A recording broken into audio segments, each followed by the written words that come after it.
तालिका में दिखाई दे रहा है कि ए भूमि को 30 क्विंटल, बी भूमि को 20 क्विंटल, सी को 10 क्विंटल और डी भूमि को कोई भी लगान प्राप्त नहीं हो रहा है। यहाँ एक समान लागत लेने पर भी हम देखते हैं कि जो भूमि श्रेष्ठ है उसको कुछ भेदात्मक बचत प्राप्त होता है और वही लगान कहलाता है।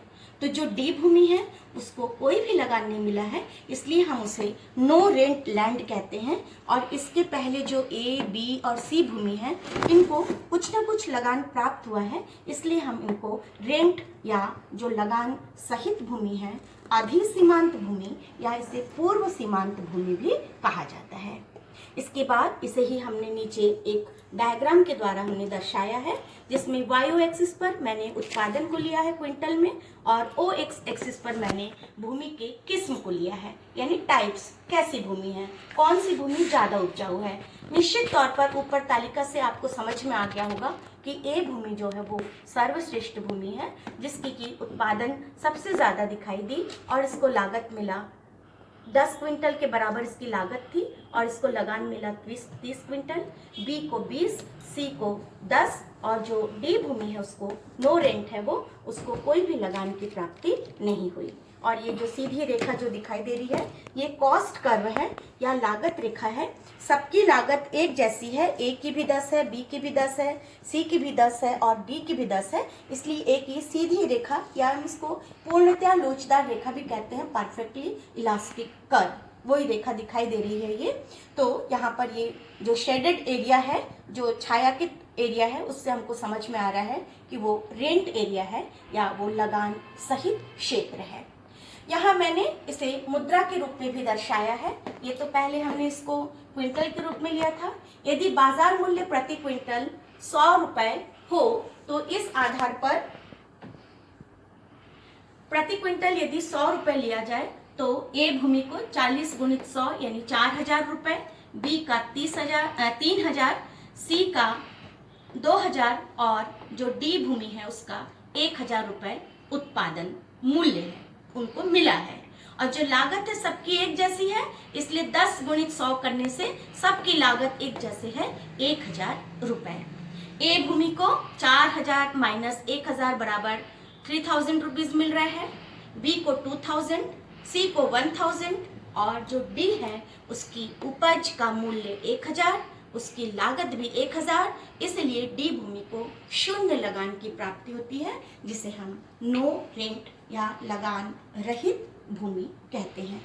इस प्रकार ये जो विस्तृत खेती है स्टूडेंट्स, ये आपको क्लियर हो गया होगा, जिसमें हम एक से अधिक टुकड़ों पर खेती करते हैं और जो सबसे ज्यादा उपयुक्त होती है, उर्वरक होती है, उसे सबसे ज्यादा लगान मिलता है। और जो निष्कृष्ट भूमि होती है उसकी उपज, उसकी लागत दोनों समान हो जाने से उसे कोई भी लगान प्राप्त नहीं होता है। अब मैं आगे चलती हूँ और आपको दूसरी व्याख्या जो है गहन खेती, इसके बारे में मैं आपको बताने जा रही हूँ। गहन खेती इंटेंसिव एग्रीकल्चर, ये भी नाम से स्पष्ट हो रहा है, गहन यानी गहरा। सिर्फ अंतर ये है कि इसमें मैंने 4 टुकड़े लिए थे विस्तृत खेती में, और गहन खेती के अंतर्गत हम एक ही सर्वोत्कृष्ट भूमि को लेते हैं और उसमें हम बार बार खेती करते हैं, लागत एक जैसे ही लगाते हैं। मान लेते हैं हम जो सबसे ज्यादा उपजाऊ भूमि है मैंने उसको लिया। यहाँ ये पहली बार, दूसरी बार, तीसरी बार और चौथी बार, 4 बार मैंने खेती की है और सब पे ही मैंने लागत जो है पूंजी और श्रम के रूप में लगाया है 10 क्विंटल, 10 क्विंटल, 10 क्विंटल, 10 क्विंटल। आपको मालूम होगा जब हम अभी कभी अपने घर पे, खेत पे, आसपास में यदि मूंगफली लगाते हैं या मूली लगाते हैं या आलू लगाते हैं तो हम देखते हैं पहली बार बहुत ज़्यादा उपज होता है और हम बहुत खुश होते हैं कि इस बार पैदावार बहुत अच्छी हुई। लेकिन उसी भूमि पर यदि आप दोबारा, तिबारा, चौबारा इस तरह से यदि आप बार बार गहन खेती करते हैं तो आप देखते हैं कि उपज जो है वो कम होते जाता है। उसका कारण है कि उसकी जो उपजाऊ शक्ति होती है वो धीरे धीरे खत्म होने लगती है और एक समय ऐसा आता है जब लागत और उपज दोनों ही बराबर हो जाता है, जैसे कि यहाँ तालिका में दिखाई दे रहा है। पहले तालिका जो विस्तृत खेती के तहत था और अभी की तालिका जो गहन खेती के तहत है, दोनों एक ही है। सेम है दोनों का, लेकिन बस इसमें अंतर ये है गहन खेती में, इसमें मैंने टुकड़ा एक ही लिया है, एक ही सर्वोत्कृष्ट भूमि मैंने लिया है और उसमें मैंने 4 बार खेती की है। तो जो पहली बार है उसमें 40 ऋण 10 बराबर 30 क्विंटल लगान, दूसरे में 20 क्विंटल, तीसरी बार में 10 क्विंटल और चौथी बार में कोई भी उपज प्राप्त नहीं हुआ है, क्योंकि उसकी उपज भी 10 क्विंटल है और उसकी लागत भी 10 क्विंटल है। दोनों जब इक्वल हो गया है तो लगान जो है वो शून्य हो गया है, नो रेंट है। और इसके पहले के जो हैं वो आधी सीमांत या पूर्व सीमांत या रेंट क्षेत्र कहलाता है। इसे मैंने मुद्रा के रूप में भी दिखाया यहाँ पे भी मैंने प्रति क्विंटल कीमत 100 रुपए के हिसाब से लिया है। तो 4000, 3000, 2000 और चौथी बार जो है वो 1000 है, जो कि मुझे उपज से मूल्य प्राप्त हुआ है। लागत सबकी चूंकि एक बराबर है, इसलिए 10 गुणित 100 यदि मैं करती हूँ तो 1000 यहाँ दिखाई दे रहा है। और इस तरह से यदि मैं उपज में से लागत को, उपज मूल्य से लागत को घटा देती हूँ तो लगान मिला है 3000, 2000, 1000 और चौथी बार पे कोई भी लगान प्राप्त नहीं हुआ है। इसे नीचे मैंने चित्र में भी दिखाया है, आपको दिखाई देगा। भूमि सिर्फ मैंने एक ही लिया है, ए, जिसमें 40 क्विंटल, बी में 30 क्विंटल, तीसरी बार में 20 क्विंटल और चौथी बार में कोई भी, यहाँ 10 क्विंटल मैंने लिया है लेकिन लगान यहाँ कोई भी प्राप्त नहीं हुआ है, क्योंकि उपज और लागत दोनों बराबर हो गई है। और पहले में 30 क्विंटल मिला है, दूसरे में 20 क्विंटल मिला है और तीसरे में 10 क्विंटल लगान की प्राप्ति हुई है। ये थी दो, जो इंटेंसिव एग्रीकल्चर या कल्टीवेशन बोल सकते हैं, और दूसरा था एक्सटेंसिव कल्टीवेशन या विस्तृत खेती ये बोल सकते हैं। और तीसरा पॉइंट जिसके बारे में आपको मैं बताऊंगी वो है भूमि की स्थिति या सिचुएशन ऑफ द लैंड। ये बहुत महत्वपूर्ण है आज के समय में। आप ये देखे हैं, लागत कई प्रकार का होता है। उत्पादन लागत तो लगता ही है, लेकिन इसके साथ एक बहुत महत्वपूर्ण लागत है, वो है यातायात लागत, या जिसको हम कहते हैं ट्रांसपोर्ट कॉस्ट।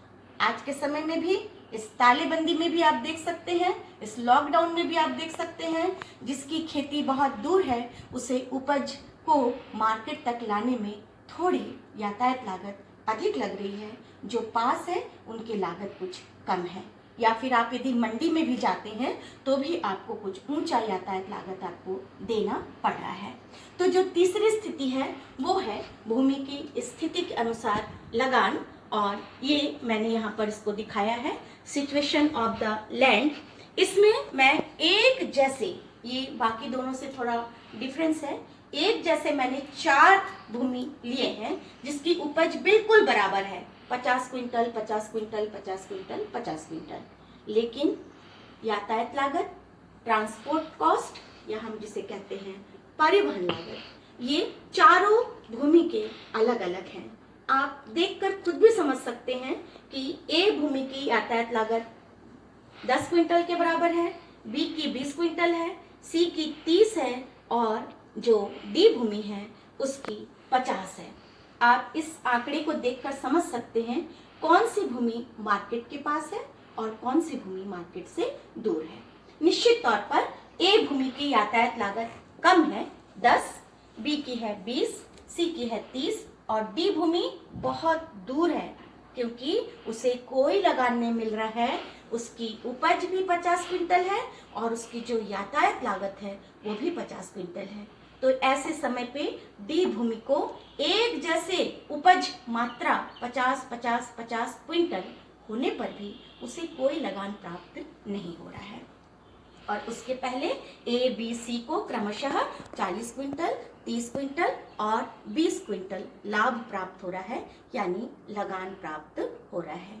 इसको भी यदि मैं मौद्रिक व्याख्या करूं, जैसे इसके पहले भी हमने पहले उपज के रूप में लिया, उसके बाद उसकी मॉनिटरी हमने कैलकुलेशन किया था, वैसे ही हम यहाँ पे भी कर सकते हैं। यदि प्रति क्विंटल मूल्य यदि 100 रुपए है तो चारों भूमि चूंकि एक जैसी उपज दे रही थी, यानी चारों से प्राप्त आय है 5-5-5 हजार रुपए, और चारों की जो परिवहन लागत है वो है क्रमशः 1000, 2000, 3000 और 5000।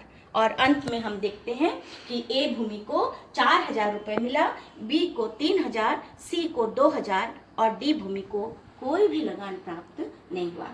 स्टूडेंट्स देखिए, मैंने इसे नीचे चित्र के द्वारा भी दिखाया है।